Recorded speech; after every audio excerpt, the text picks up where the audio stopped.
안녕하세요. 김필수 자동차 연구소의 김필수입니다. 오늘 주제는요, 테슬라의 장단점입니다. 테슬라는 양면적인 특성을 갖고 있습니다. 뭐 아시겠지만은 테슬라 하면은 전기차 혁신의 아이콘이라고 부르고 있죠. 지금도 전 세계적으로 테슬라 전기차는 없어서 못 팔 정도로 세계적 인기를 끌고 있습니다. 그러나 어두운 부분도 분명히 많습니다. 특히 이제 비상시에 이 문 여는 방법에 대한 것들도 아예 안 되는 경우도 있고요. 이런 여러 가지 문제점들이 있기 때문에 오늘은 장단점에 대한 부분들을 집중적으로 분석하고자 합니다. 먼저 장점을 우선적으로 말씀을 드릴게요. 왜 혁신의 아이콘이라고 봤을 때는 앞에 17인치 모니터를 보면서 움직이는 가전제품, 움직이는 생활공간으로 느끼는 게 테슬라라고 볼 수가 있습니다. 그만큼 테슬라 자체는 하드웨어보다 소프트웨어를 업데이트 시키면서 소프트웨어 회사다 이렇게 얘기를 하고 있죠. 테슬라가 이 진입을 하면서 여러 가지 글로벌 시장의 혁신적인 부분들을 파격을 일으켰다 이렇게도 볼 수가 있습니다. 그 몇 가지 부분 중에서 판매 방식을 온라인으로 판매하고 있죠.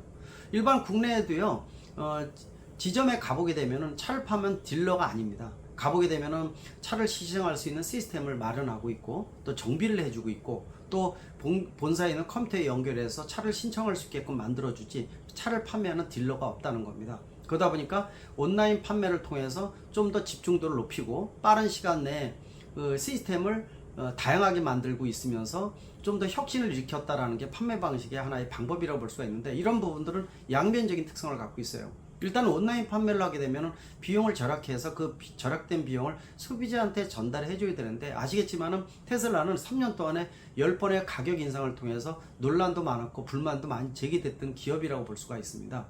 온라인 판매를 통해서 혁신을 일으키고 다른 자동차 제작사들도 온라인 판매가 활성화되는 기폭제를 주는 것이 이 테슬라라고 볼 수가 있습니다. 국내에서 이 수입자동차 협회라고 카이다라고 단체가 있습니다. 이 단체는 수입사들의 어떤 모임이고 딜러들의 모임이라고 볼 수가 있는데, 테슬라는 온라인 판매만 하다 보니까 가입을 하질 않았습니다. 당연히 카이다 입장에서는 불만이 많을 수밖에 없고, 테슬라가 여러 가지 이 기본 판매 방식 시스템을 흔들어 놓는다고 부정적인 시각도 커질 수밖에 없습니다. 그러나 장점도 상당히 긍정적으로 줬다는 것도 바로 테슬라의 시작점이라고 볼 수가 있습니다. 테슬라는 가장 인기를 끄는 이유는 두 가지라고 볼 수가 있습니다. 특히 OTA라고 해서 오버 더 에어의 약자죠. 우리말로 얘기하면은 차량의 실시간 이 소프트웨어 무선 업데이트라고 볼 수가 있습니다. 차가 달리는 과정에서도 새로운 정보를 업데이트해서 차가 점점 똑똑해진다고 볼 수가 있습니다. 특히 이 기능을 이용을 해서 우리가 말하는 자율주행 오토 파일럿이라든지 좀 더 진보된 풀 셀프 드라이빙이라는 자율주행 소프트웨어를 업데이트를 시켜주고 있죠. 특히 테슬라는 전 세계에 돌아다니는 각종 테슬라 차량에서 정보를 이 무선으로 업데이트를 시켜서 이 정보를 빅데이터화해서 또 세계 각국의 차에다가 다시 뿌려주는 업데이트를 계속 시켜주다 보니까 이 테슬라 차량은 노후화된 중고차임에도 불구하고 차가 점점 똑똑해지는 특이한 특성을 갖고 있는 것이 테슬라 차량이라고 볼 수가 있죠. 여기에 말씀드린 자율주행 기능은 레벨 3지만은 세계에서 가장 똑똑한 이 자율주행 기술을 구현하고 양산 모델로 나온 것이 역시 테슬라라고 볼 수가 있어요. 그러다 보니까 이러한 소프트웨어 업데이트, 터치 스크린을 통해서 휴대폰과의 제어나 이런 것들이 극대화되어 있다 보니까 20, 30대, 특히 30대가 가장 인기를 끌고 있는 차종이 있고, 40, 50대 장년층으로 가게 되면은 아이오닉 5나 EV6가 인기가 있다 이렇게 볼 수가 있습니다. 이런 특징적인 걸 가지고 있는 것이 테슬라라고 볼 수가 있어요. 이 리콜도 굉장히 특이한 방식으로 많이 하죠. 하드웨어적인 것보다 소프트웨어 업데이트를 통해서 리콜을 하는 것을 스타트를 끊어주는 기업이 바로 테슬라라고 볼 수가 있어요. 예전만 하더라도 리콜을 하게 되면 지정 정비업소에 가서 하드웨어적인 부품을 바꾸는 것이 일상화되어 있었는데, 이 테슬라의 차량은 소프트웨어 업데이트가 바로 리콜이 끝나는 부분이니까 간단하면서도 제작사 입장에서도 비용을 절감할 수 있는 부분이 아닌가 이렇게 보고 있습니다. 그만큼 차가 똑똑해진다는 거죠. 최근에 차량용 반도체 부족 현상으로 많이 해소는 됐지만 아직도 인기 차종은 1년에서 1년 반 정도를 기다리고 있습니다. 근데 이러한 차량용 반도체 부족 현상을 또 극복한 것이 테슬라라고 볼 수가 있어요. 테슬라는 차량용 반도체가 부족해지면서 이 칩을 여러 개 쓸 수 있는 것을 하나로 만드는 통합 칩을 이용하는 부분들을 극대화했었고요. 하드웨어적인 부분들을 소프트웨어로 처리를 하면서 반도체 칩수를 많이 줄이는 역할을 했던 것이 바로 테슬라입니다. 그러다 보니까 다른 글로벌 제작사에 비해서 훨씬 더 이런 부분에 능동적으로 대처했다는 것도 우리가 많이 배울 점이 아닌가 이렇게 보고 있습니다. 자, 지금까지 말씀드린 이러한 장점이 있는 반면에 단점은요, 말씀드린 대로 온라인 판매를 하다 보니까 딜러가 없고, 그러다 보니까 해당 국가의 고용 창출이라든지 각종 시스템에 대한 이런 부분들이 한정적이라는 거죠. 이유는 극대화하면서 그 해당되는 국가에다가 투자는 하지 않고 이익을 다 가져간다는 이런 불협화음도 상당히 큰 게 사실입니다.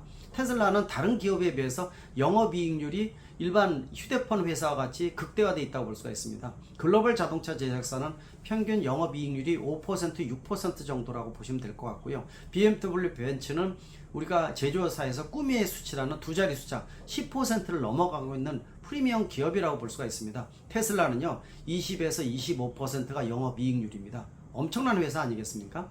이렇게 영업이익률이 극대화됨에도 불구하고 가격을 올리고 있고 프리미엄급으로 계속 지정을 하면서 소비자를 끌어모으는 것도 하나의 영업 전략이라고 볼 수가 있지만 소비자 입장에서는 가격이 계속 높아지고 있는데 저 차를 왜 사라는 부분들도 분명히 있습니다.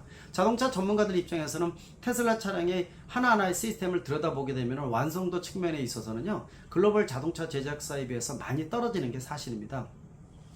아까 말씀드린 소프트웨어 업데이트라든지 이러한 어떤 특출난 부분도 있지만은 트렁크의 마무리 부분이라든지 또 예를 들어서 뒷좌석이 좁아서 물건만 얹어 놓는다든지 또 이 패널 사이에 단차도 심한 경우도 많고 도장이 덜 돼 있다든지 등등 하면서 완성도는 굉장히 많이 떨어집니다. 실질적으로 아이오닉 5나 EV6가 글로벌 시장을 휩쓸 정도로 인기를 끌고 있는데요. 차의 완성도 측면에서 보게 되면 이러한 아이오닉 5 같은 차종이 훨씬 더 완성도가 높습니다. 실제로요. 그러나 말씀드린 아까 그러한 장점 때문에 테슬라가 인기를 끈다고 볼 수가 있어요. 따라서 영업이익률이 이렇게 큰데도 불구하고 해당 국가의 사회적 기여도가 거의 제로라는 것은 문제점으로 많이 지적되고 있습니다. 국내에서도 테슬라 차량이 없어서 못 팔 정도로 인기를 많이 끌고 있지만 차 한 대 자체를 대학이나 교육기관에 기증하는 사례가 하나도 없고요. 어떤 기술적인 공유라든지 또 사회적 기여도 또 실질적으로 기부재단이나 이런 것도 전무할 정도로요. 아예 이익은 많이 남기면서 자국으로 가져가는 이런 부작용도 상당히 크다고 볼 수가 있습니다. 기자분들도 굉장히 불만이 많다고 볼 수가 있죠. 비밀주의가 강조가 되면서 하나하나 정보 공유를 거의 안 한다는 문제점도 상당히 큽니다. 저도 교육자 입장에서 테슬라를 많이 도와주기도 하지만 이런 부정적인 부분들은 문제가 있다는 거거든요. 국내에서 사업을 통해서 영업이익률을 극대화시키고 있음에도 불구하고 국내의 기업이면 국내에다 투자를 해서 이 고용 창출부터 다양한 사회적 공헌도를 높여야 되는 것이 당연한 제작사의 입장이 아닌가라는 측면에서 본사의 입김이 아무리 크다 하더라도 이런 사업 전략은 분명히 문제점들이 있고요. 시민단체도 이 문제에 대해서 제기를 분명히 할 필요가 있다고 보고 있습니다. 특히 무선 업데이트를 시킨다고 아까 말씀드렸는데 각종 정보를 서버를 통해서 가져가고 있는데 이게 개인의 프라이버시 문제에도 영향을 줄 수가 있는데 어떤 정보를 어떻게 가져가는지에 대한 이런 어떤 공유된 정보가 거의 없다는 것도 문제점이라고 보고 있어요. 얼마 전에도 테슬라 실내에다가 설치되어 있는 카메라가 액티브, 다시 말하면 이제 온되기 시작했다는 거죠. 이게 활성화되면서 내부적인 정보도 가져가기 시작했다라는 얘기가 많이 나오고 있습니다. 이런 정보를 각 국가에서 정부나 관련 단체에서 개인의 프라이버시 문제 측면에서 어떤 정보를 가져가고 어떤 정보를 뿌려주는지에 대해서 냉정하게 확인을 해야 된다고 보고 있습니다. 미중 간의 경제 갈등으로 문제가 크지만 중국 같은 경우에는 테슬라 차량을 가지고 관공서에 못 들어오게끔 돼 있죠. 이게 각종 정보에 대한 노출이 심하다 보니까 이 부분에 대한 경계심이 굉장히 높아지는 부분이 아닌가 이렇게 보고 있습니다. 그런 측면에서 테슬라의 양면성이 분명히 존재를 합니다. 이런 부분들 특히 테슬라는 세계의 리더로서 단점을 최소화하고 말씀드린 이러한 단점을 희석시키는데 노력을 하지 않는다면 분명히 문제점이 커집니다.